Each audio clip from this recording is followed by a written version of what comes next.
মই ব্লেকত কাপোৰ এযোৰ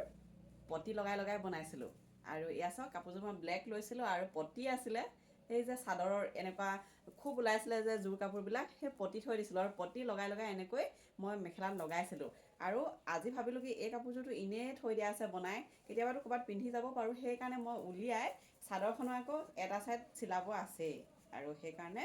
এই ছাইডটো চিলাই পেলাই মই বোলো পিন্ধিব পাৰিম দেখোন কেতিয়াবা আৰু য'তে ত'তে গ'লে পিন্ধি যাব পাৰিম আৰু চাওক কাপোৰযোৰ সঁচাকৈ মোৰে ভাল লাগিছে আপোনালোকৰ কেনেকুৱা লাগিছে নাজানো এই কাপোৰযোৰ মোৰে ভাল লাগে এইটো এনেকৈ চাওক আৰু পতি এনেকৈ দীঘল চুটিকৈ লগাই দিছোঁ দেখিছে নাই নতুনকৈ মুঠতে ডিজাইন এটা বনাওঁ বুলি ভাবিলোঁ আৰু ব্লেকৰ কাপোৰযোৰ যিহেতু আনি থোৱা আছিলেই সেইকাৰণে আৰু কেতিয়াবা পিন্ধি যাবলৈ ভাল হ'ব মই পিন্ধি দেখাম দেই কেনেকুৱা লাগে কাপোৰযোৰ আৰু ব্লাউজটো চাওকচোন ব্লাউজটো মই ঠিকোৱাটাকৈ দিছোঁ আৰু এয়া এনেকৈ দিছোঁ আৰু ছাইডত এনেকৈ দি দিছোঁ এইটো আৰু কাপোৰযোৰ ধুনীয়াকৈ পিন্ধি দেখাম কেনেকুৱা লাগিছে জনাব দেই সকলোৱে